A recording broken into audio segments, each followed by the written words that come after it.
Let's give you an update from Russian invasion of Ukraine now. Russian investigators say they have opened a terrorism investigation after what they say was a cross-border attack in Russia's Belgorod region mounted by what they have called Ukrainian armed groups. It's coming as fighting broke out in the region yesterday, which borders Ukraine.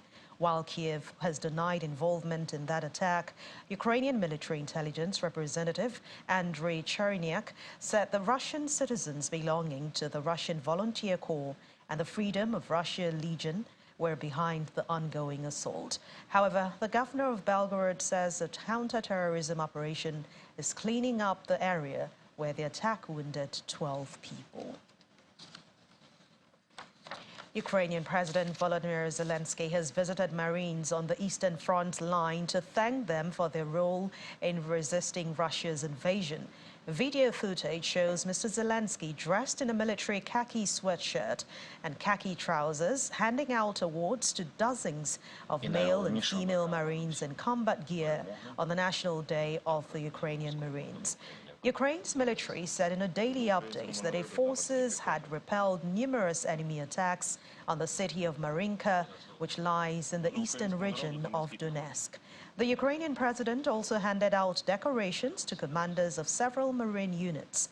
He says the Ukrainian government will create a specialized Marine Corps and promised to provide new weapons and equipment. German Defense Minister Boris Pistorius says that Germany is looking into options to support a coalition of countries that plan to train Ukrainian pilots in flying F-16 fighter jets. Also speaking before a meeting with the EU defense ministers in Brussels, Dutch defense minister said she welcomes U.S. President Joe Biden's decision to endorse training programs for Ukrainian pilots on F-16 fighter jets. I'm really very happy that last Friday we got the green light from Washington, D.C. on the training of Ukrainian pilots on fighter jets, on F-16s. That means that we can continue and also finalize the plans that we're making with Denmark and other allies to start these trainings. And of course, that is the first step that you have to take. You have to have pilots who know how to fly these planes. And the next step would be also looking to the planes themselves. Ukraine knows that it can count on us, on its partner countries from the European Union. And we must show Ukraine that they also actually can rely on us. So if we promise them to help them with the ammunition, we must deliver on that. And I think that is something that the Netherlands and other countries are going to stress today. Ukraine needs that money, and Ukraine needs our help if they want to be successful, because even when we take this counteroffensive today, so please do not put any pressure on Ukrainians, because this is just one step in many steps what Ukrainians have to do. But in order to give them a chance, we need here in European Union to help them, and no country in European Union can just stop that to help Ukraine. Meanwhile, the Kremlin has said the further pledges of military aid to Ukraine by Western countries will not change the situation on the front. In a call with reporters, Kremlin spokesman Dmitry Peskov said that supplying Ukraine with modern F-16 fighter jets came with obvious risks. Russia's Deputy Foreign Minister Sergei Ryabkov said that any transfer of the U.S. jets to Ukraine will be absolutely pointless and stupid, in his words. A leading military analyst believes that Bakhmut is still being contested despite Russia claiming it has taken full control of the city. Ukraine said its forces north and south of Bakhmut were advancing to entrap Russians inside the ruined city that Moscow says it captured over the weekend after Europe's bloodiest battle for ground troops since World War II. European Security Research Fellow at Royal United Services Institute, Ed Arnold, said that the focus of the battle has been to keep each other's forces engaged there and not at other points on the front line.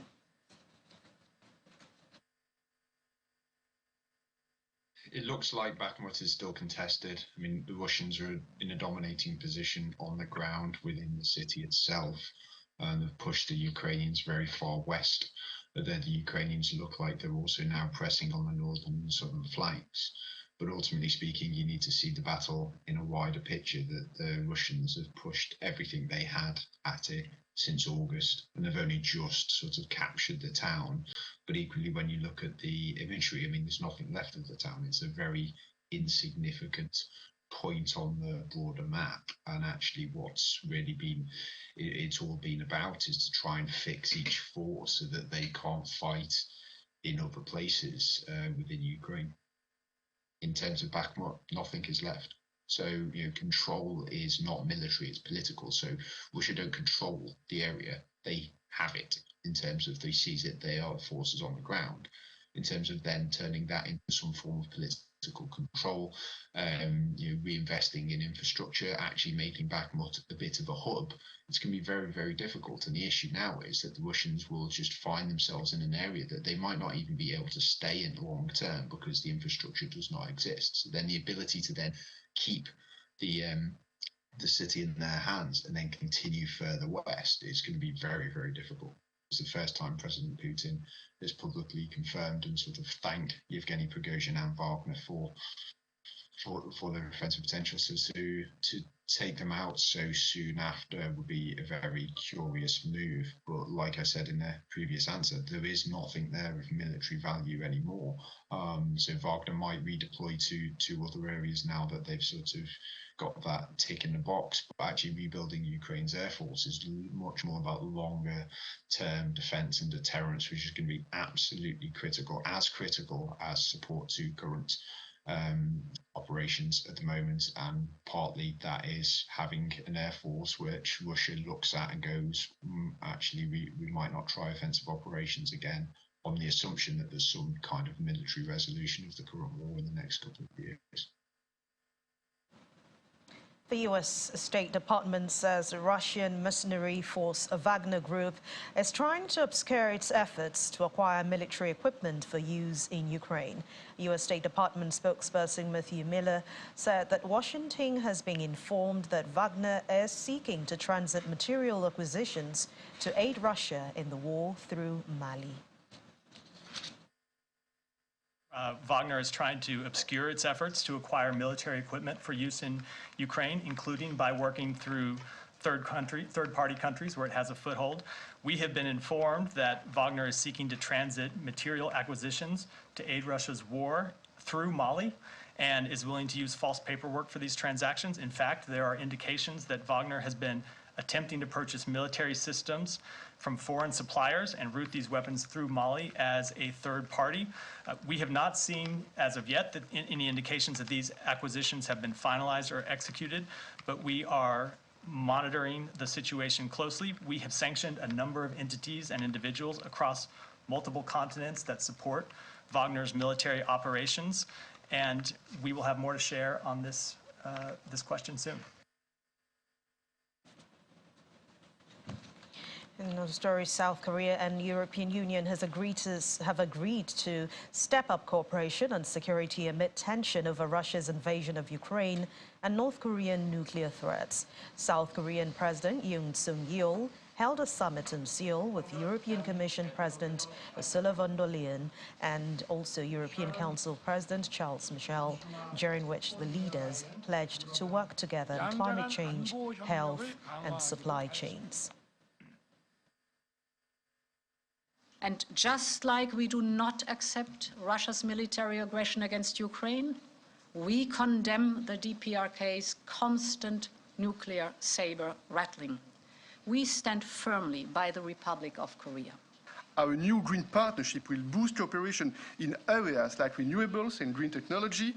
Importantly, through this partnership, we will strengthen our cooperation on the safe operation of nuclear power, among other issues.